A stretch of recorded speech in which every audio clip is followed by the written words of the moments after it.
Study? कौन है नहीं बताना, जरा आ जाओ मेरे पास। आओ बेटा, इधर आओ। हाथ देखा है मेरा कितना बड़ा है?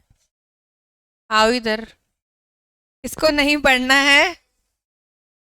ये ऑनलाइन में क्रिस्टी कौन है, ये बिल्ली तुम्हारी है? मशाले के तुम कौन सा रिवॉल्यूशन करने वाली हो इधर? हाँ, ऐसे ही लगा दिया। ओके, और कौन है ये? पाउनी, वंशिका, सौम्या, तनिष्क, आदित्य और आर्यन। ओके, चलो। Good evening everyone, good evening everyone here. How are you all? ये क्या होता है? जी रहे हैं तो मत। बहुत अच्छा कर रहे हो। जितना वक्त लिखा है बिताना, उतना तो बिताना ही पड़ेगा बेटा। तो फिर रोने की क्या बात है, हंस के बिता लो। चलो, आज एक बेसिक स्टार्ट कर दे। कोई नया है हमारे साथ? तुम, क्या नाम है तुम्हारा? हर्षित। हर्षित का क्या मतलब होता है? हाँ, हैप्पीनेस। इसमें हंसने की क्या बात है? I hate girls. ये कभी ऐसा आई हेट बॉयज भी हो सकता है, ठीक है, डिपेंड ऑन द सिचुएशन। हाँ, हर्षित मीन्स हैप्पी। ओके, चलो good. Are you happy right now? अच्छा, मेरे को लगा इसका क्या मतलब भैया है? Neutral state of mind. Okay, let's see if I tell you something about money, if it makes you happy. चलो, लास्ट 2 लेक्चर्स में हम लोगों ने बहुत सारे बेसिक वर्ड्स पढ़े थे, ठीक है। वो 2 बेसिक वर्ड्स पढ़ते पढ़ते हमने न जाने कितने सारे वर्ड्स पढ़ लिए थे by default, right, to understand the context of the same. So एक फील लेने के लिए कि what is macro economics all about. या, अब मेरी क्लास का एक रूल है, थोड़ा ज्यादा प्यार मोहब्बत से बैठने की जरूरत नहीं है, बहुत फर्नीचर है, थोड़ा आराम आराम से बैठे, और बात करना है तो मुझसे करे, अड़ोसी पड़ोसी से बात करने की कोई खास आवश्यकता नहीं है वहां पे, ठीक है। तो तुम थोड़ा इधर आ जाओ, बैग को उधर कर दो। हाँ, इधर आ जाओ। तुम 3 पीछे, 3 मस्केटियर्स। पंखे के हिसाब से बैठोगे तुम? अच्छा, ठीक है, इधर खड़ा कर लेती हूँ, आओ उधर। ऑनलाइन में जो जहां बैठा है बैठा रहे, मुझे दिखाई नहीं दे रहा है तो मैं कोई आपत्ति नहीं ले सकती हूँ। चलिए भाई, सबसे पहला चैप्टर हम स्टार्ट कर रहे हैं बेटा आज, फॉर्मली। तो जो नया है, अगर ऑनलाइन में या ऑफलाइन में, उससे कोई फर्क नहीं पड़ेगा। आपका एक बेसिक जो है वोकेबलरी वाला पार्ट जो अभी तक मिस हुआ है, वो आप यूट्यूब पे या जो भी आपका लाइक लिंक है, वो आप ले करके, हाँ, ये you please coordinate with Bhuvnesh, it is his area not my area. So आप वो 2 लेक्चर्स देख लेंगे तो आपका पूरा पीछे का रिकॉल हो जाएगा, ठीक है। अब मनी एंड बैंकिंग, जैसे हमने वेरी फर्स्ट डे फर्स्ट चीज हमने क्या देखा था, सिलेबस देखा था, है ना, कि यूनिट क्या होता है और चैप्टर क्या होता है। So money and banking is a unit. In this unit there are 2 chapters, money and banking. पर हम जब पढ़ेंगे तो ऐसा नहीं होगा कि मैडम मनी चैप्टर पढ़ा रही है, नहीं, मैडम मनी पढ़ाते पढ़ाते बैंकिंग में घुस जाएगी, फिर वापस से मनी में आ जाएगी, फिर वापस से बैंकिंग में, बिकॉज इट इज इंटीग्रेटेड, है ना, कहीं से टॉपिक समझाने के लिए। सो इसको हम बोलते हैं टीचर्स लिबर्टी। टीचर्स लिबर्टी मतलब ऑथर ने बुक लिखी, बहुत अच्छी बात है, क्योंकि बुक का भी एक फ्लो होना चाहिए। लेकिन क्या होता है, जब मैं पढ़ाती हूँ तो मुझे मेरी क्लास के हिसाब से फ्लो बना के पढ़ाना पड़ता है, ताकि मेरे बच्चों को समझ में आए। Class is a dialogue thing. Dialogue में क्या होता है, 2 लोग होते हैं। Book is a monologue thing, उसमें सिर्फ ऑथर बोल रहा होता है। समझ आया? तो इसीलिए आप जब बुक में देखेंगे तो आपको लगेगा मैम इसमें तो इस टॉपिक के बाद ये टॉपिक दिया हुआ है, तो वो राइटर का फ्लो है जिसमें वो कंफर्टेबल है। समझ आ रहा है? तो राइटर का फ्लो अलग हो सकता है और टीचर का फ्लो अलग हो सकता है। आपको दोनों में से बाद में जो समझ में आए कि मुझे इस टॉपिक के बाद ये पढ़ना है, that is your liberty, that is students liberty. Is that clear? ठीक है, तो परेशान नहीं होना है कि इस टॉपिक के बाद में एक टॉपिक छूटा फिर यहाँ पहुंच गए। मैंने आपको बोला हर चैप्टर के बाद आप एक दिन बुक लेकर के आओ, मेरे साथ बैठो, 10-5 मिनट लगते हैं, ये हो गया, ये हो गया, क्या छूटा है, चलो बताओ भैया, हम उसको कवर अप कर लेंगे। क्लियर? अब मनी एंड बैंकिंग को स्टार्ट करें तो मनी की जो स्टोरी है उसमें सबसे पहला वर्ड जो आता है वो आता है एक्सचेंज, ठीक है, barter system. Okay, sorry, what is barter? नहीं, बार्टर पे जाने से पहले एक सबसे बड़ा क्वेश्चन है, Why do we need to exchange either goods or services? To meet the requirements. Okay. मेरे पास वीट है, आपके पास राइस है, मैंने सोचा मैं भी थोड़ा राइस खाऊं, आप भी थोड़ा वीट खा लें, तो हमने एक्सचेंज कर लिया. Is it a good idea? Yes. I am producing clothes, you are producing something else, तो हमने एक्सचेंज कर लिया. Is it a good idea? Yes. What does that mean? इसका मतलब कहीं ना कहीं आप क्या कर रहे हो बेटा? ट्रेड कर रहे हो. ट्रेड कर रहे हो. What is trade? बचपन में करते ना, तेरी पेंसिल मुझे अच्छी लग रही है, मेरा इरेजर तू ले ले, तेरी पेंसिल मुझे दे दे. पैसे तो होते नहीं हमारे पास में, है ना? तो हम क्या कर रहे हैं? This is trading, because you want something that the other person has, you don't have it, right? So this is what is exchange और this is what is trade. अब ये ट्रेड कहाँ से आया?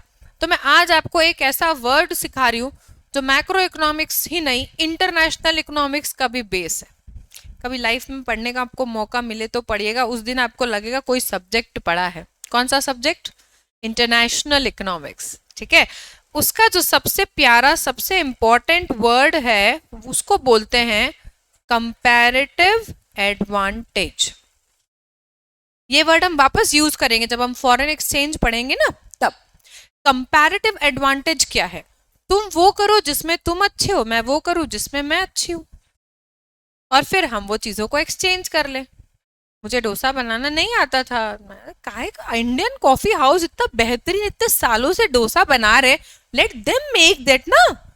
मुझे तो जब जब डोसा खाना, Indian coffee house is my favourite place. गए, ऑर्डर करा, खाया, पैसे दिए, आ गए. घर में बनाने की सोची, 2 बिगड़ गए, 3 बिगड़ गए, घर वाले अलग, अपनी इज्जत और खराब हो रही है. लो, यही नहीं आ रहा इनको बनाते, हद्दी होगी. रिसोर्स तो वेस्ट हो रहा है ना. क्यों रिसोर्स वेस्ट करना है? आपको हर चीज के लिए अपॉर्चुनिटी कॉस्ट कैलकुलेट करते आना चाहिए कि आप जितना टाइम, मनी, मटेरियल उसमें लगा रहे हो, क्या आपको वो चीज बाहर से रेडी मिल रही है क्या?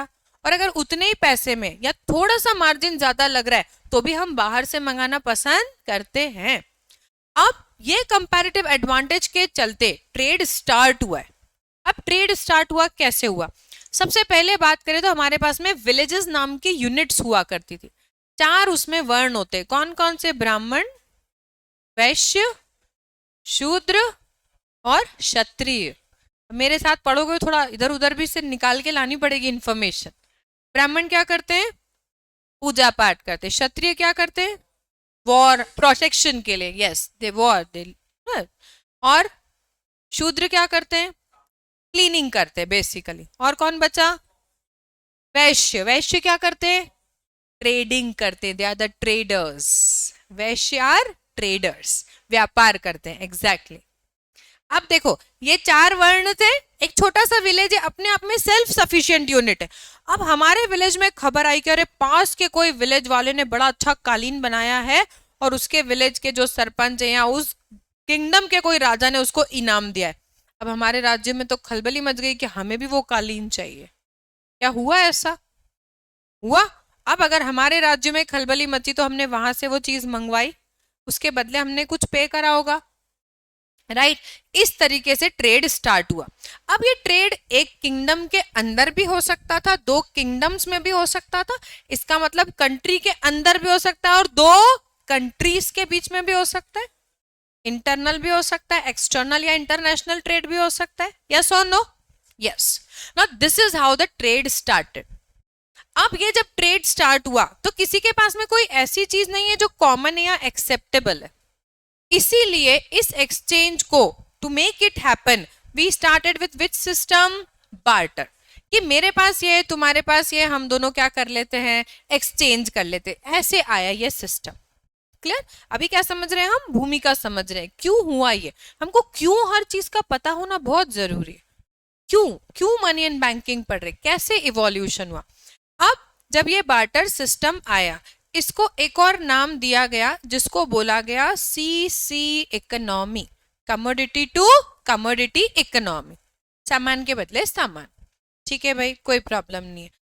लेकिन इस बार्टर में ये जॉन और ये मैरी तब खुश होंगे जब मैरी को बनाना के बदले में ये बुक्स मिलेगी और जॉन को बुक्स के बदले में ये बनाना मिलेगा. क्या इसका मतलब इन दोनों को उस मार्केट में एक दूसरे को ढूंढना पड़ेगा? मेरे पास बुक्स है, मुझे तो बनाना चाहिए। जब तक जॉन को मैरी नहीं मिल जाती वो ट्रांजैक्शन होने वाला नहीं है। Is it that easy to find?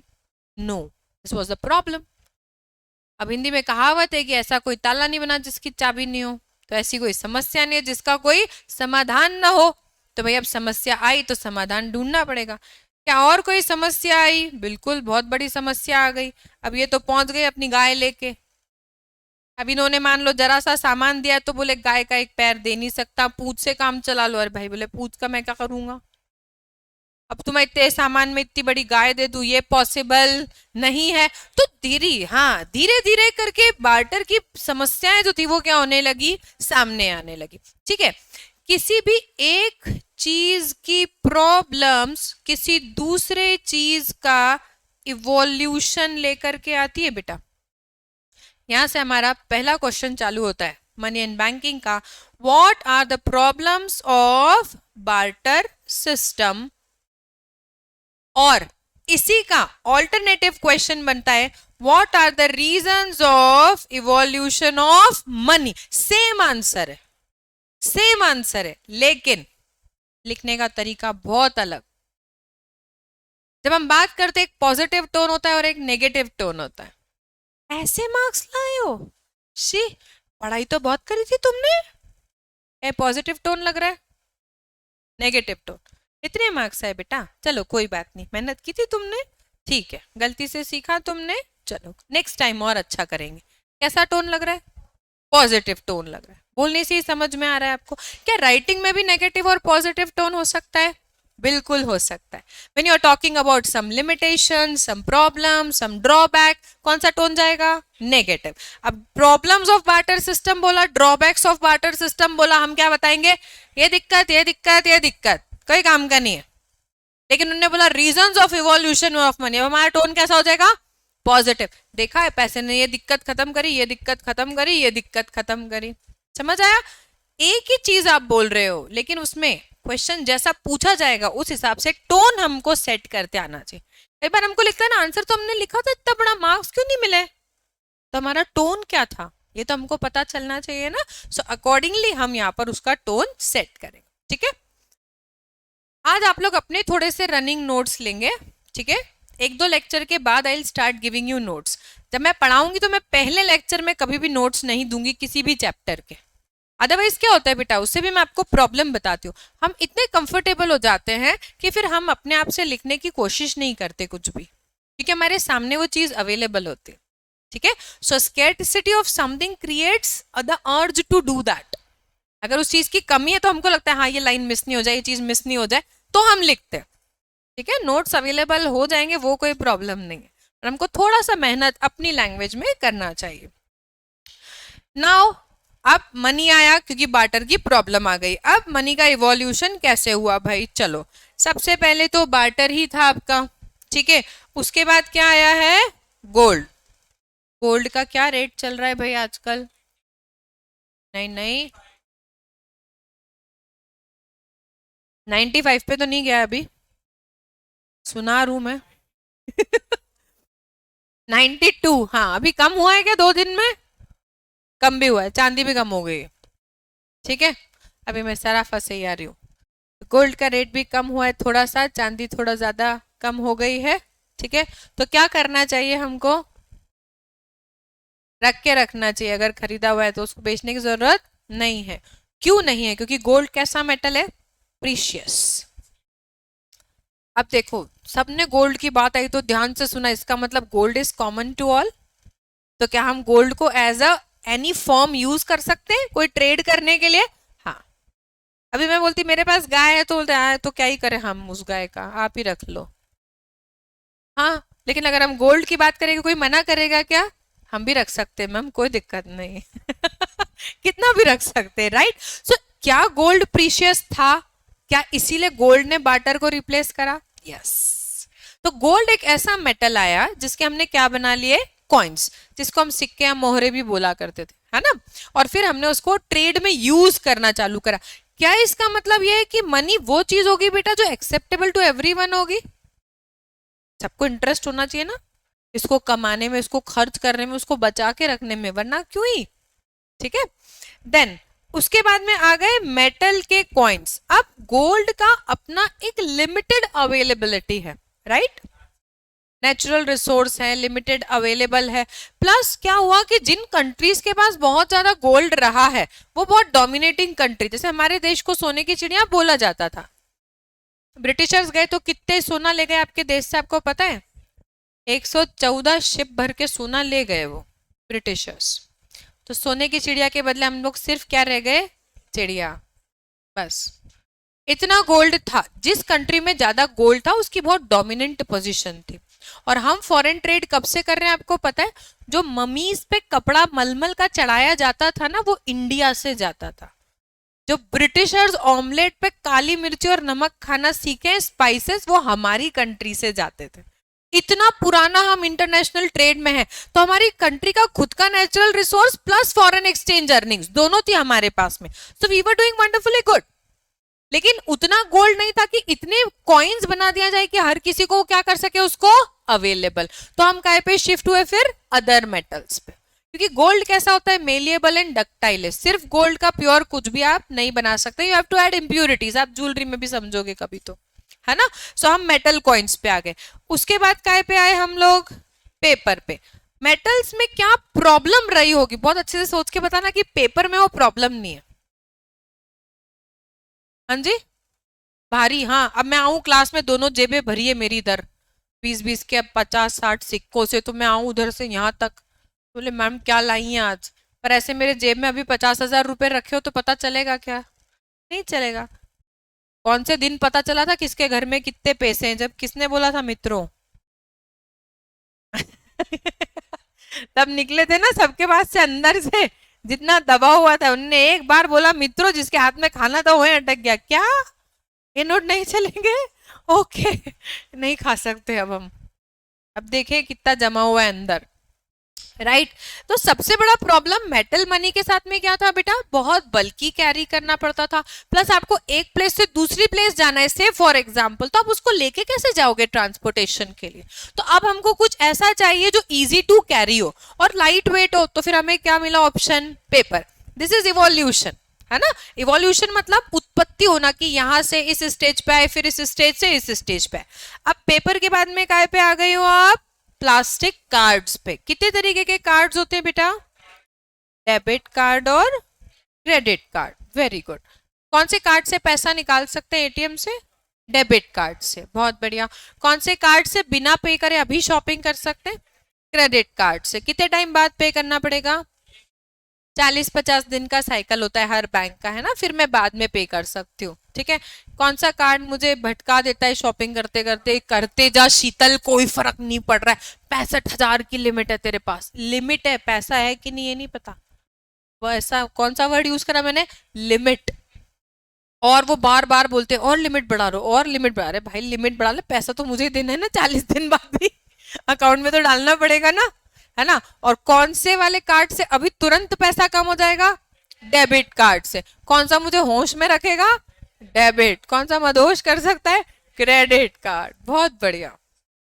तो क्रेडिट कार्ड यूज करना है लेकिन बहुत सावधानी से, है ना। डेबिट कार्ड पता ही है पैसा इतना ही तो उतना ही कर सकते, कोई एक्स्ट्रा आप उसमें कोई आपके पास में प्रोविजन ही नहीं है निकालने का, राइट। ठीक है। कितने लोगों के बैंक में अकाउंट है यहाँ पे? Very good, you all are 18? No not 18, minor है अभी। ठीक है, आप बड़े हो जाएंगे, जब मेजर हो जाएंगे तो आपके नाम पे हो जाएगा, पेरेंट का नाम हट जाएगा। Very good. Are you using Paytm, debit card कुछ यूज करते? नहीं करते। ठीक है, okay. Electronic money, electronic money, हाँ, ऑनलाइन जो ट्रांजेक्शन्स आप लैपटॉप से कर सकते हैं, या एनईएफटी आरटीजीएस करते जो रियल टाइम होता है। अभी मैं चाहूँ तो अपने मोबाइल में से कितने भी पैसे जो है वो ट्रांसफर कर सकते हैं फ्रैक्शंस ऑफ सेकंड्स में। फ्रैक्शन ऑफ सेकंड्स, इधर डाला उधर खट्टे से। बस वो जो बेनिफिशियरी ऐड करने का टाइम है, से मेरा अकाउंट एचडीएफसी में, अगर मुझे आपको पेमेंट करना है तो आधी घंटा वो टाइम मांगेगा कि भाई बेनिफिशियरी को वो ऐड करेगा, तो मुझे हाफ एन आवर वेट करना पड़ेगा and then amount of money में ट्रांसफर कर सकती हूँ। हर बैंक का अपना एक अलग यहाँ पे रूल है, हर बैंक की अपनी एक अलग पॉलिसी है। ठीक है। अब ये देखो मनी इवॉल्व होते कहाँ कहाँ से आ गया?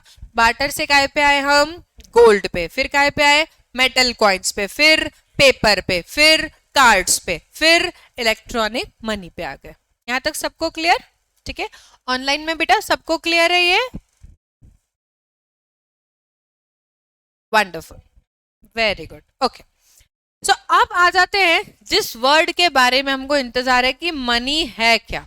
सो डेफिनेशन है, सब लोग लिखेंगे, बहुत सुंदर हैंडराइटिंग में लिखना है, ऐसे नहीं हो कि कीड़े चल रहे इधर उधर और कॉपी आगे से पीछे चल रही है, पीछे से आगे चल रही है। अभी फेयर भी बनाएगा 12th में, इतना टाइम नहीं है।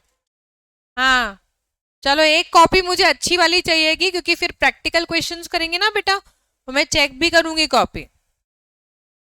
ठीक है, डेफिनेशन नोट डाउन करेंगे। Money can be defined as something that is generally accepted as a means of exchange and acts as a measure and a store of value.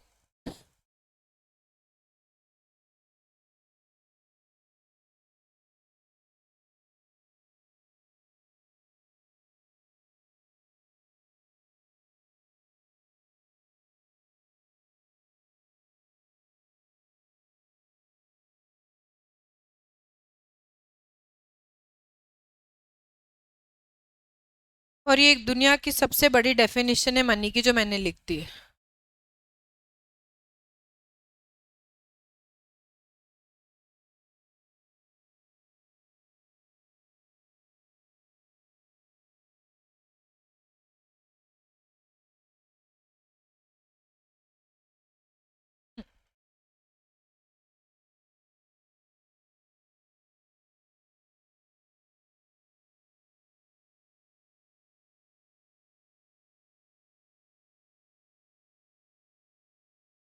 Online में सबने कर लिया बेटा नोट? ओके, ना सी money, आपने evolution पढ़ा तो मनी का फॉर्म क्या होता जा रहा है बेटा? चेंज होता चला जा रहा है। अब तो मैं ऑनलाइन कर रही हूँ, तो मेरे हाथ में तो है भी नहीं अभी पैसा। अगर कैश से करते तो कैश हाथ में आता, फील तो आते ना, आए थे, गड्डी थी, रबर में लगे हुए नोट, रबर हटाया, पैसे जा रहे हैं, अब रबर लगाने की जरूरत ही नहीं, दो चार बचे। लेकिन पेटीएम में करने में तो ना हाथ में आया ना हाथ, पता ही नहीं चल रहा कब आया कब गया। ठीक है, तो क्या मनी का फॉर्म चेंज होता जा रहा है? हो रहा है। इसीलिए मनी को हमें अगर डिस्क्राइब करना है तो या डिफाइन करना है तो हम किससे कर पाएंगे? सिर्फ और सिर्फ मनी के फंक्शंस से, क्योंकि उसका फॉर्म चेंज होता जा रहा है। वो एक ही चीज नहीं है जो हमेशा से चले आ रही थी, राइट? सो मनी को डिफाइन अगर करेंगे तो मैंने आपको बोला सबसे बड़ी definition, money is what it does. Money वो है जो वो करता है। क्या करता है? आपको परचेसिंग पावर देता है, किसी भी चीज को मेजर करने का एक तरीका देता है। ये बॉटल खरीदना है, काय में मेजर कर सकते हो? मनी में। स्टोर करने का एक वे देता है, पैसा स्टोर मनी में किया जा सकता है, बिल्कुल किया जा सकता है। तो जितने भी फंक्शंस, एग्जैक्टली इन्वेस्टमेंट, जितने भी फंक्शंस है वो जब आप लिख देते हो तो क्या बन जाती है? मनी की डेफिनेशन। जैसे money can be defined as something. अब देखो, समथिंग कुछ भी हो सकता है। जब हम बिजनेस खेलते और छोटे होते थे तो वो उसके नकली नोट नहीं होते थे, लड़ाइयां हो जाती थी वो लाल पीले हरे नीले सिक्कों के पीछे कि ये मेरा इतना किराया है और मेरा मकान है ये और ऐसा। याद आ रहा है? खेला ही नहीं खेला बिजनेस? वो नोट कितने इंपॉर्टेंट होता है हमारे लिए वो उस समय, एग्जैक्टली क्योंकि वो तो हमारी करेंसी वही है ना। तो money it what it does. मैं टैक्स भी पे कर रही हूँ, मैं हाउस रेंट भी पे कर रही हूँ, खरीद भी रही हूँ उसमें। Okay, so it is something that is generally accepted as a means of exchange. Now who is accepting this as a means of exchange? Both the parties. कौन सी दो पार्टी? जो एक क्या कर रही है? परचेस, और एक क्या कर रही है? सेल। क्या दोनों का एग्रीमेंट होना जरूरी है इस पे? यस। हम तो बच्चे, हम तो बिजनेस वाला 100 का नोट लेके चले गए शॉपकीपर पे, हम तो रेडी है ना पे करने को, लो भैया दे दो चॉकलेट। बट वो रेडी नहीं लेने के लिए। क्या ट्रांजेक्शन हो सकता है? नहीं हो सकता। समझ आया? तो दोनों के लिए ये एक्सेप्टेबिलिटी होना जरूरी है, then only it will become a means of exchange. दूसरा, it acts as a measure of value. Measure मतलब कोई भी गुड या सर्विस को आप मनी में मेजर कर सकते हो। अब ये चश्मा बनाए, चश्मे की फ्रेम अलग कितने रुपए की आएगी, उसके ग्लास अलग आएंगे। जरा चले जाओ चश्मे वालों, अपने को पता ही बोले कि ये कांच लगा लो, ये लगा लो, वो लगा लो, ये इतने का, ये इतने का। भाई रुक जा यार, कौन से वर्ड बोल रहा समझ में नहीं आ रहा है, यहाँ तो ब्लू कट लेंस और ये ऐसा और ये ऐसा, ये सिलेंड्रिकल, अरे बाप रे ये कौन सा चश्मा बन रहा, टेंशन में आ गए हम तो। वो उनकी टेक्निकल लैंग्वेज है और उस हिसाब से वो अमाउंट बता रहे हैं, सो मेजर करना पॉसिबल है। सर्विसेज को कैसे मेजर कर सकते हैं? सर्विसेज में आता क्या क्या है? मैं पढ़ा रही हूँ, हाँ, this is a service, teaching is a service. किनसे काम करवा रहे हैं? मेड से, ओके। इंश्योरेंस लेते हो आप, बैंकिंग लेते हो, है ना, तो वो भी तो आपको सर्विस के लिए कुछ चार्ज पे करना पड़ेगा। So services can also be calculated in terms of money, measured in money. ठीक है, एक हाउस वाइफ की सर्विस को हम मेजर नहीं कर सकते मनी में, क्यों? Because whatever she does it out of love and affection and care, and you cannot measure that, right? It is a qualitative thing, it is not quantitative, है ना, so उसको measure नहीं कर सकते। And money acts as a store of value, store करेंगे कहाँ रख दें? अलमारी में, कागज के नीचे, शक्कर के डब्बे में, बैंक में रख दें? क्यों रख दें बैंक में? बहुत बढ़िया, ये आए ना समझदार बच्चे। चलो भाई, जब हम सो रहे हैं तब भी हमारा पैसा बढ़ रहा है क्या? बढ़ रहा है, क्योंकि वो कहाँ रखा हुआ है? बैंक में। बहुत बढ़िया, सेविंग्स में रखा हुआ है, ओके। तो जब आप सेव करते हैं तो आपको इंटरेस्ट क्या होता है? मिलता है, तो ये आ रहा है, किसको मिल रहा है ये पैसा? पब्लिक को। क्या ऐसा होता है कभी कि पब्लिक इंटरेस्ट पे कर रही है? बहुत बढ़िया, कब? जब आप बैंक से लोन लेते हो। तो ये बैंक इतने काम करती है, तो फिर बैंक को पैसा वैसे कमाने को कोई ऑप्शन होता है? हाँ, बहुत बढ़िया। अगर आपको सेविंग पे बैंक ने से फॉर एग्जाम्पल 4% का इंटरेस्ट दिया, हर 100 रुपए पे मुझे 4 रुपए मिल रहा है। अब जब मैंने लोन लिया तो उन्होंने बोला 8, नहीं इसको नंबर चेंज कर लेते, उन्होंने बोला कि चलो 11, बहुत ही महंगा लोन दिला रहे हो भाई, 11% पे, तो फिर हर 100 रुपए के मुझे 11 रुपए और देना पड़ेगा लौटाने के टाइम ना। अब इसके बीच का कितना हो गया? बहुत ज्यादा कैलकुलेशन। अच्छा 7 है ना, हाँ मेरा मैथ अच्छा नहीं था। ठीक है, कितना परसेंट आया? 7%। इसको बैंक क्या बोलती है बेटा? इसको बोला जाता है स्प्रेड। कोई भी चीज को स्प्रेड कर दे, चीज स्प्रेड, लिया लगा दिया, okay. So what is the spread? ये स्प्रेड कैसे निकाला उन्होंने? ये कितना परसेंट है? 11%। इसमें से कितना हटा दिया? 4%। ये कितना बच गया? 7%। This is the spread, this is banks earning. अब बैंक को इससे क्यों कमाना है? क्योंकि बैंक का मोस्ट इंपॉर्टेंट 2 फंक्शन है, कौन कौन से? Accepting deposit and lending money. बाकी फिर लॉकर देंगे, फलाने ठिकाने जितने फंक्शन है वो ठीक है, बट मोस्ट इंपॉर्टेंट 2 फंक्शन जो है वो ये है। समझ आया? ठीक है, ओके। तो अब हम मनी को कहाँ स्टोर कर सकते हैं? बैंक में। अच्छा, अब मुझे ये बताओ, सेविंग और इन्वेस्टमेंट, ठीक है, सेविंग और इन्वेस्टमेंट, इन दोनों में क्या डिफरेंस है?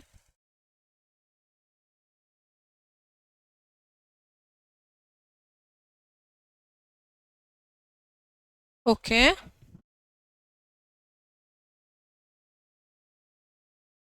अच्छा, तो फिर करा क्यों भाई? कि भाई मैंने बिजनेस में 10 लाख लगाया था, डुबा के 2 लाख कमाए। भाई करा क्यों? ये सर्टेनिटी नहीं रहती कि रिटर्न्स कितने परसेंट आएंगे। ये तो मान के चले कि 10 लगाए तो 10 तो आएगा। इन्वेस्टमेंट कहाँ से करते हो आप? चलो पहली इक्वेशन पढ़ते हैं इकोनॉमिक्स की, y is equal to C plus S. क्या है ये? y क्या होता है? इनकम, बहुत बढ़िया। c क्या होता है?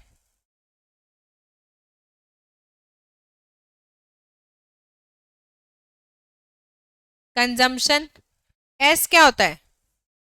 हाँ, अगर आपने 100 रुपए कमाया और 60 रुपए खर्च कर दिया तो 40 क्या कर दिया? बचा दिया, सिंपल सी बात है। ठीक है, ये क्लियर? अब इन्वेस्टमेंट तो है ही नहीं इसमें, तो इन्वेस्टमेंट कहाँ से आएगा? हाँ, बहुत बढ़िया। अब ध्यान से समझो, उस दिन हमने इनकम का मीनिंग बनाया था। Any amount of money earned out of employment, business और प्रोफेशन। कंजम्पशन का मीनिंग क्या हुआ? Any amount of money spent on to fulfil the basic needs और डिजायर्स। ठीक है, लिखना नहीं है, जस्ट एक मीनिंग। ठीक है, इस consumption is a part of income? Yes. Is saving is a part of income? Yes. Saving is a part of income that is not spent, ऐसे भी बोल सकते हैं, सिंपल सी बात है। तो जो खर्च नहीं करा उसी में से तो इन्वेस्ट करेंगे, तो अब इन्वेस्टमेंट कहां से निकल के आया है? सेविंग में से। ठीक है, ओके। कैसे करेंगे ये भी हम समझ लेंगे। हमने इन्वेस्ट करा, वहां से निकाला है वो पैसा।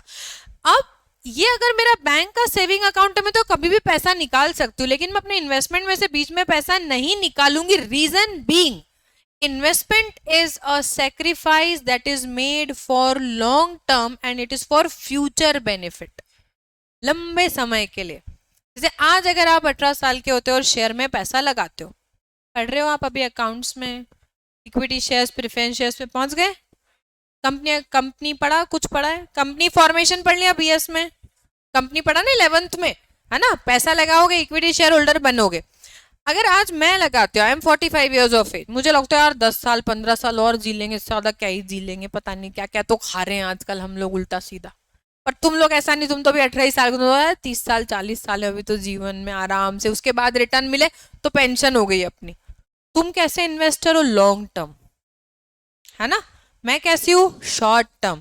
और कोई और 60-65 वाला है तो वो तो वेरी शॉर्ट टर्म, उसको लगता है मुझे इंस्टेंट रिटर्न चाहिए। कौन सी कंपनी फलाने ढकाना डिविडेंड दे रही हर महीने, वो बताओ, मैं वेट कर लूंगी 10 साल या, ठीक है 10 साल बाद मिलेगा तो चलो 55 के बाद रिटायर हो जाए, कोई बात नहीं।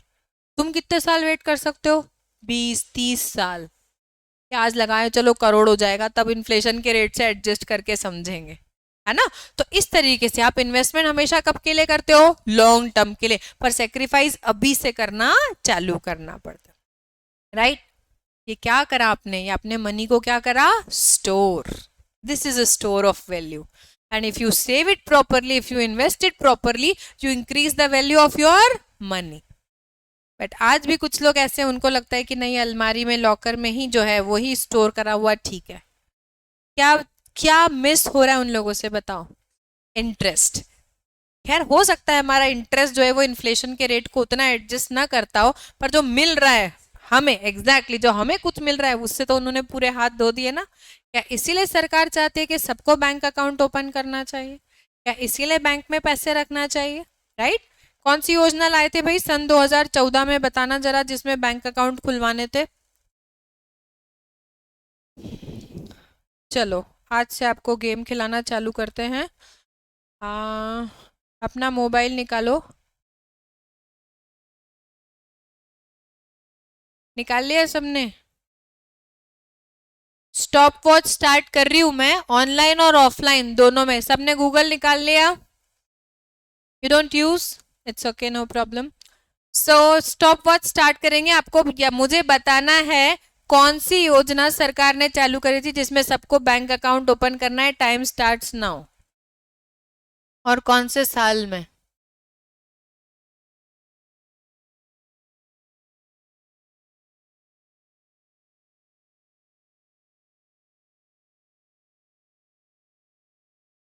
Very good, 17 seconds. प्रधानमंत्री जन धन योजना सन 2014। ये याद रखना, ये इंडियन इकोनॉमी में भी काम आएगा, इसलिए आपसे करवाया है मैंने। अभी मैं बताती थी तो it will seem just an information to, यहाँ मैडम ने बताया, ठीक है। अभी आपने ढूंढा उसको, ठीक है। फिर से रिपीट करेंगे योजना का नाम, प्रधानमंत्री जन धन योजना 2014, 2014, 28 अगस्त को। ऑनलाइन वालों को मिल गया है नाम कहीं? या ढूंढा ही नहीं है? ढूंढा ही नहीं है? चलो ओके। अब इस स्कीम के चलते सरकार चाहती है कि सब लोग बैंक में अकाउंट ओपन करें, अपना पैसा जो एक्स्ट्रा है वो बैंक में रखें, ताकि मनी का जो स्टोर वैल्यू है वो क्या हो जाए? बढ़ जाए। अभी ये भी समझेंगे आगे कि इससे बैंक को क्या फायदा हो रहा है। अभी तो हमने लोगों को लालच दिया इंटरेस्ट का, लेकिन बहुत बड़ा कॉन्सेप्ट है ये, ठीक है। अब आ जाते हैं फॉर्म्स पे। क्या मनी के अलग अलग फॉर्म्स हो सकते हैं? ठीक है, अब हम सबसे पहले लिखेंगे इसका मीनिंग। चलिए हेडिंग डालिए फॉर्म्स ऑफ मनी, इसमें लिखिए ए फिएट एंड फिड्यूशरी।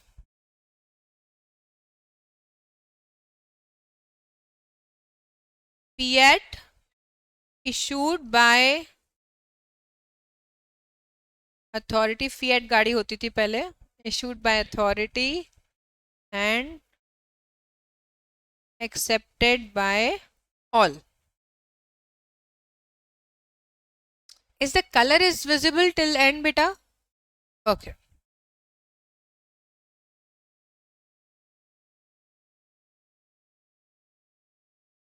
अभी बताएंगे ना बेटा, एक बार आप लिख लें ताकि जब हम डिस्कस करेंगे तब आप लिखने में नहीं लगेंगे। जो not issued by authority but by a person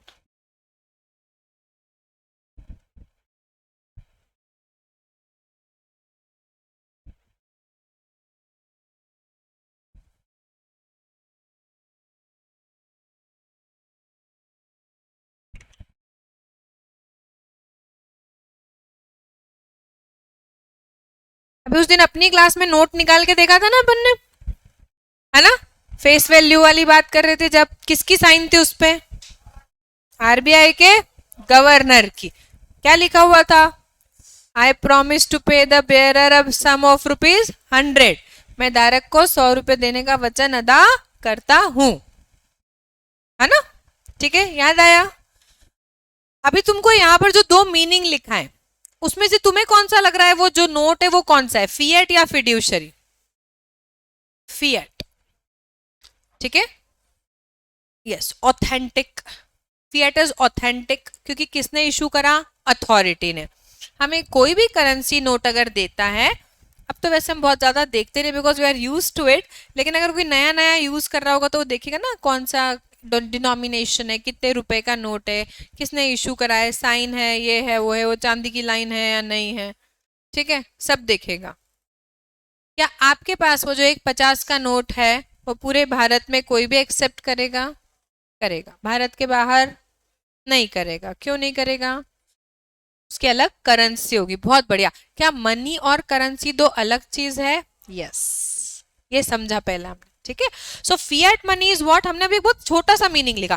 fiat money is that money which is issued by the authority and accepted by all because it is issued by the authority. आप मना नहीं कर सकते, ठीक है, पर वो डिनोमिनेशन होना चाहिए जो एक्सेप्टेबल टू ऑल और जो अभी करंट में है। चलो बताओ कितने डिनोमिनेशन है अभी? सबसे छोटा नोट 10, 20, 50, 100, 200, 500। कॉइन्स बताओ? 1, 2, 5, 10, 20। बहुत बढ़िया। फिर से टाइमर लगाएंगे हम। अब जो क्वेश्चन है वो है कि भाई करेंसी नोट्स कौन इशू करता है और कॉइन्स कौन इशू करता है? Your time starts now.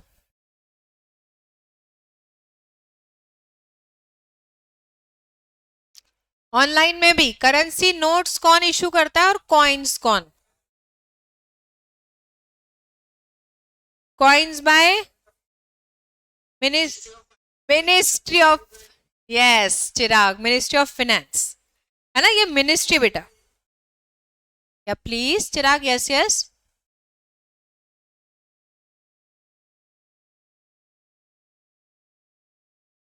RBI करती है। 1 रुपी नोट और जितने भी कॉइन्स है वो कौन करता है? गवर्नमेंट इंडिया की कौन सी बॉडी? Ministry of finance. अलग अलग मिनिस्ट्री है बेटा, हेल्थ की अलग है, फाइनेंस की अलग है, ओके, एग्रीकल्चर की अलग है। तो फाइनेंस जो मनी देखती है वो कॉइन्स और 1 रुपी नोट, ठीक है। चलो नेक्स्ट क्वेश्चन, मोबाइल चालू रखना अपना। हमको ये ढूंढना है कि उस जगह को क्या बोला जाता है जहां पे करेंसी बनती है। कौन बोला ये? वेरी गुड, मिंट बोला जाता है उसको। ये पता लगाओ एमपी में कहां पर है मिंट? देवास में, एग्जैक्टली। चलो कितनी इंफॉर्मेशन ढूंढी हमने? 3। सबसे पहले तो करेंसी कौन इशू कर रहा है? Notes, RBI. Coins government of India की मिनिस्ट्री ऑफ फाइनेंस। सबको मेरे साथ बोलना है, याद नहीं होगा बेटा जब तक। करेंसी नोट्स आरबीआई, कॉइन्स और 1 rupee note government of India ministry of finance. कौन सी जगह होती है जहां से इशू करते हैं? मिंट। एमपी में कहां पर है? देवास।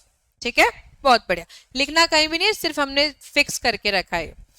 अब फिएट मनी तो क्लियर हो गया सबको कि ये कोई भी करेंसी हो सकता है जो एक्सेप्टेबल बाय ऑल है। फिड्यूशरी क्या? It is not issued by authority but by a person and accepted due to trust. किस चीज का फोटो दिख रहा है यहां पर? ये चेक। आप तो मुझे अभी अभी जानने लगे हो, है ना? अगर आप मुझे या मैं आपको कोई पेमेंट करती हूं तो मुझे आपके बारे में पास्ट हिस्ट्री का कोई इंफॉर्मेशन नहीं है, तो मैं क्या चाहूंगी कि भाई आपको मुझे कोई भी, चलो 5,000 रुपए देना है, बोलूंगी आप कैश में दे दो। क्या मैं चेक लूंगी आपसे? नहीं। क्या आप मुझसे लेंगे? नहीं। तो हम चेक किससे एक्सेप्ट करते हैं? जिसको हम जानते हैं। सो फिड्यूशरी वर्ड का मतलब ही क्या होता है बेटा? Trust. So why do we need to have a money which is based on the trust? Because her transaction cash में होना पॉसिबल नहीं। आप पढ़ते हो ना अकाउंट्स में कैश सेल्स और क्रेडिट सेल्स कि भाई चेक दे के लगा दे, जब लगाना हो तब बता देंगे, तब लगाना, पैसा मिल जाएगा तुमको, राइट? और हर समय उतने अमाउंट ऑफ कैश लेकर के मूव करना पॉसिबल नहीं। ठीक है, तो हमको एक ऐसा फॉर्म ऑफ मनी चाहिए था जो फिएट नहीं होकर के भी क्या हो? एक्सेप्टेबल। लेकिन वो किन दो लोगों के बीच होगा? जिनका आपस में ट्रस्ट। ठीक है, चेकबुक देखिए सबने, बहुत बढ़िया, वेरी गुड। अगर मैं इस चेकबुक में ऐसे 2 क्रॉस कर देती हूं तो क्या हो जाता है? हाँ, इसको बोलते हैं अकाउंट पेई। इसका मतलब अगर मान लेते हैं यहाँ पे कोई मिस्टर जय है जिनको मुझे पैसे देना है 20,000 रुपए, तो जब तक ये मिस्टर जय अपने अकाउंट में नहीं लगाएंगे तब तक उनको ये 20,000 नहीं मिलेगा। इसका मतलब जय का अकाउंट होना कंपलसरी है। Yes, this is how we want to have the white money circulation in the economy. समझ आया कि मैं पैसा पे कर रही हूं तो मेरे पास से गया, किसके पास गया? तो वो भी सरकार को दिखाई देगा, ये बैंक में, इस बैंक में आया। Is that clear?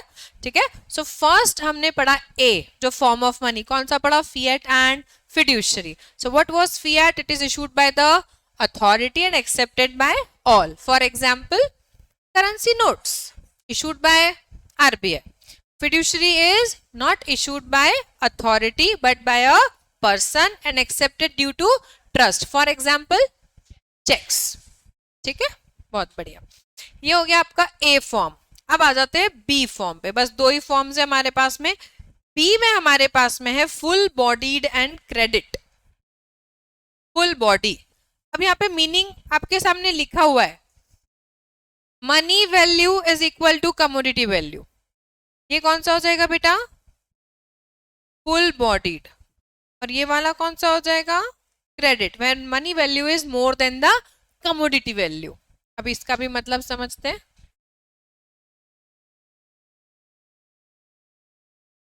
Very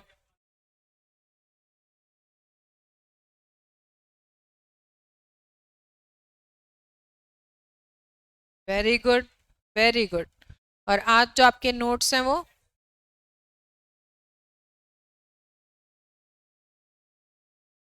face value ज्यादा। Very good, very good. Face value और इनर वैल्यू अपन ने पढ़ा था ना शायद उस दिन, हाँ, जब नोट्स निकाले थे अपन ने। ठीक है, ठीक है, चलो। अब देखो वो अगर हमने ध्यान से सुना था तो हमारा कॉन्सेप्ट यहाँ हमको यूज होता जा रहा है ना? ठीक है, फुल बॉडी, जितने का उसका बॉडी है, ठीक है, जितने का बॉडी है, यानी जैसे अभी एग्जांपल दिया कि गोल्ड का है और उस पर 100 लिखा है, मेल्ट करेंगे तो कितने का ही होगा? वो 100 रुपए का ही होगा। सो उसका फुल बॉडीड मनी बोला जाएगा। अब इसमें ध्यान देंगे, money value is equal to commodity value. Money value को हम यहाँ पर ये भी बोल सकते हैं कि जो उसके फेस पे लिखा है इज इक्वल टू उसका इनर वैल्यू, जिस भी कमोडिटी से वो बना है। ठीक है, हम ऑल्टरनेटिव वर्ड क्यों लेते हैं बेटा? एग्जाम में या क्वेश्चन में किस तरीके से पूछा जाएगा हमको वो तो नहीं पता, तो हमको सब तरीके से पता होना चाहिए।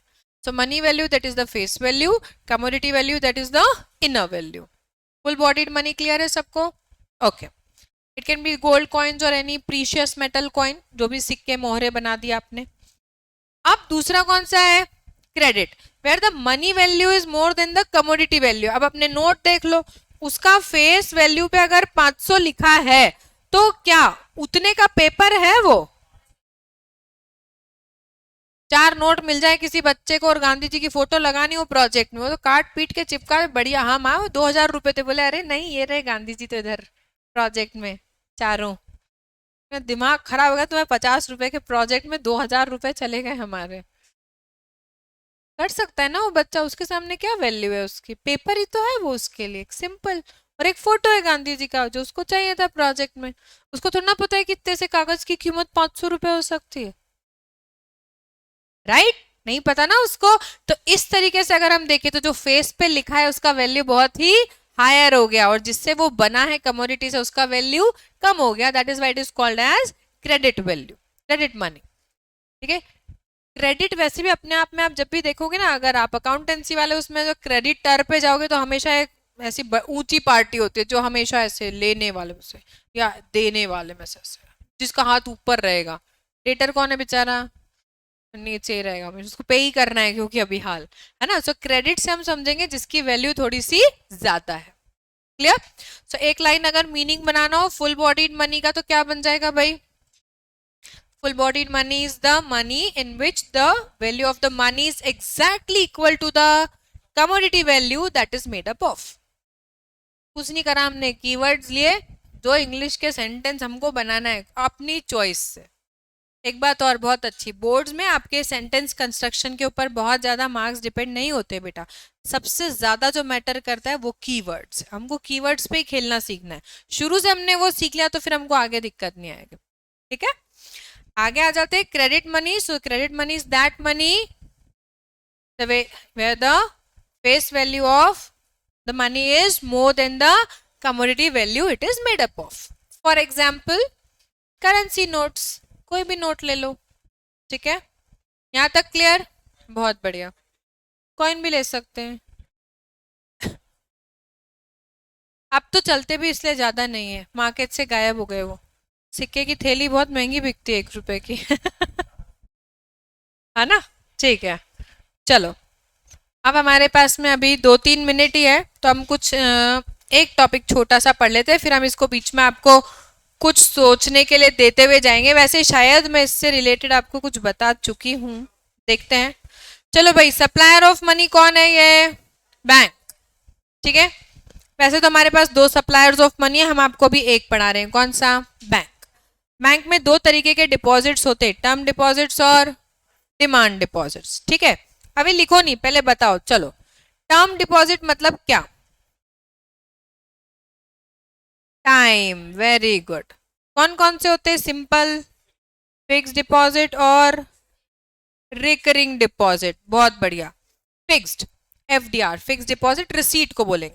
मेरे पास 2 लाख रुपए थे, मुझे लगा यार ये अभी 2 साल तो ऐसे कोई खास जरूरत नहीं है, तो फिक्स डिपॉजिट कर दो। अभी मेरे पास 2 लाख रुपए नहीं है लेकिन मैं हर महीने कमा रही हूँ, तो मैंने सोचा ऐसा करते हर महीने 1000-1000 रुपए डालते जाते 2 साल तक, तो बार दूनी 24 महीने हो गए, 24,000 हो गए, प्लस इंटरेस्ट मिल जाएगा, तो धीरे धीरे करके पैसा इकट्ठा हो गया। बहुत ही अच्छी बात है। क्या मैं बीच में से पैसा निकाल सकती हूँ? क्या मैं इन दोनों अकाउंट पे चेक इशू कर सकती हूँ? नहीं। ठीक है, नहीं कर सकती। क्योंकि मैं चेक इशू नहीं कर सकती तो इनको बोलते हैं नॉन चेकेबल डिपॉजिट, जिसके लिए आपको चेक नहीं मिलेगा, चेकबुक नहीं मिलेगी। ठीक है, ये हम वापस डिस्कस करेंगे बेटा, इसलिए मैं बोल रही हूँ आज मत लिखो इसको, आज समझ लो, नेक्स्ट क्लास में लिखेंगे। डिमांड डिपॉजिट कौन कौन से होते हैं बेटा? सेविंग और करंट अकाउंट, है ना? हम बहुत बेसिक ही समझ रहे हैं, बहुत डीप में नहीं जा रहे। सेविंग और करंट, क्या मैं जब चाहे पैसा जमा करूं निकाल लूं? निकाल लूं। क्या मैं चेक इशू कर सकती हूँ? कर सकती हूँ। सेविंग अकाउंट की लिमिट होती है, करंट में क्या होता है? लिमिट नहीं होती। करंट अकाउंट स्पेसिफिकली कौन खोलते हैं? बिजनेसमैन। सबसे बढ़िया फीचर क्या है उसका? ओवरड्राफ्ट। ओवरड्राफ्ट क्या है? अकाउंट में पैसा है 20,000, चेक मैंने दे दिया 40,000 का, है ना? अब बैंक ने देखा कि शीतल की हिस्ट्री अच्छी है, है ना, तो बैंक ऑनर कर देगी, वरना डिसऑनर हो गया तो हो गया मेरा काम।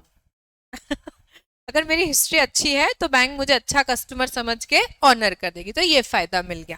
ठीक है, तो ये हो गया बैंक का एक function as a supplier of money. Bank इसमें से क्या ज्यादा पसंद करती है, टाइम डिपॉजिट या डिमांड डिपॉजिट? क्यों? बहुत बढ़िया, कि बैंक के पास उतने अमाउंट ऑफ टाइम तक वो मनी रहेगा जिसको वो रोटेशन में यूज कर सकती है और उससे क्या क्रिएट कर सकती है, लोन्स। वेरी गुड, बहुत बढ़िया। सो हमारी supplier of money commercial bank थी। दूसरा सप्लायर ऑफ मनी कौन है, गवर्नमेंट। गवर्नमेंट कैसे करेगा सप्लाई ऑफ मनी? देखो, बैंक के पास तो पैसा डिपॉजिट के नाम पे आया, अभी हमने समझा था ना, बैंक के दो most important function, accepting deposit and lending money.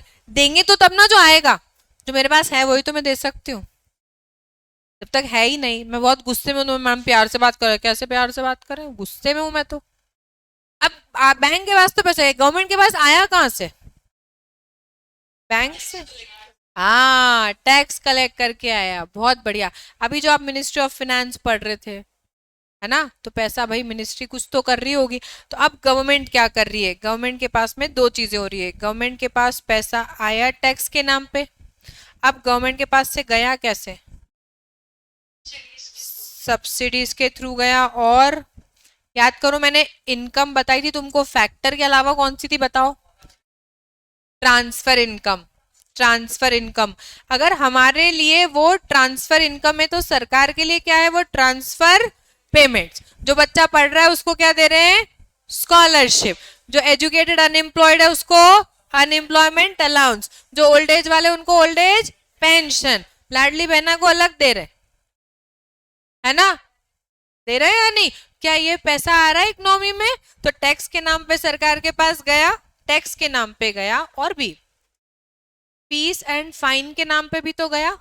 मैंने पासपोर्ट बनवाया, मैंने लाइसेंस बनवाया, मैंने आधार कार्ड बनवाया, मैंने रेड लाइन वो क्रॉस कर दिया सिग्नल, तो फाइन भी पे करना पड़ेगा, है ना। तो बहुत सारे ऐसे एक्सपेंडिचर्स हम कर रहे हैं हमारी इनकम में से, जो पैसा किसके पास जाता है, गवर्नमेंट के, और फिर गवर्नमेंट के पास से कहाँ आता है, हमारे पास। ठीक है, अभी इसमें हमने गवर्नमेंट एक्सपेंडिचर तो लिखा ही नहीं है, सबसे बड़ा हेड है वो, सबसे बड़ा, जो एम्प्लॉयमेंट भी क्रिएट करता है, बहुत सारा अमाउंट ऑफ मनी। मेट्रो देखो इंदौर में, अगर आप देखोगे, सुपर कॉरिडोर बना हमारे यहाँ पे, है ना, कितना डायरेक्ट और इनडायरेक्ट एम्प्लॉयमेंट भी क्रिएट होता है उससे। डायरेक्ट तो वो है जो मेट्रो में काम कर रहे हैं, इनडायरेक्ट वो है जिसने पान ठेले का दुकान ही लगा लिया, चाय का ठेला लगा लिया, तो भी तो उसका चल रहा है या नहीं चल रहा है, बिजनेस चल रहा है। गन्ने का रस का खोलने का उधर ठेला जा करके वो अभी है। अगर उसने 100 गिलास भी बेच दिए तो पैसा तो कमाया ना। क्यों कमाया, क्योंकि वहां मेट्रो का काम चल रहा था, 50 लेबर काम कर रही थी वहां पे, राइट। सो गवर्नमेंट का एक्सपेंडिचर और गवर्नमेंट का रेवेन्यू इस तरीके से गवर्नमेंट यूज करती है, इसीलिए वो क्या कहलाती है, सप्लायर ऑफ मनी। आज जितना पढ़ा है इसको वापस से रिपीट करेंगे हम नेक्स्ट क्लास में, और फिर मनी में आगे पढ़ेंगे, ठीक है। Thank you so much, thank you बेटा, जितने बच्चे ऑनलाइन है, थैंक यू, थैंक यू।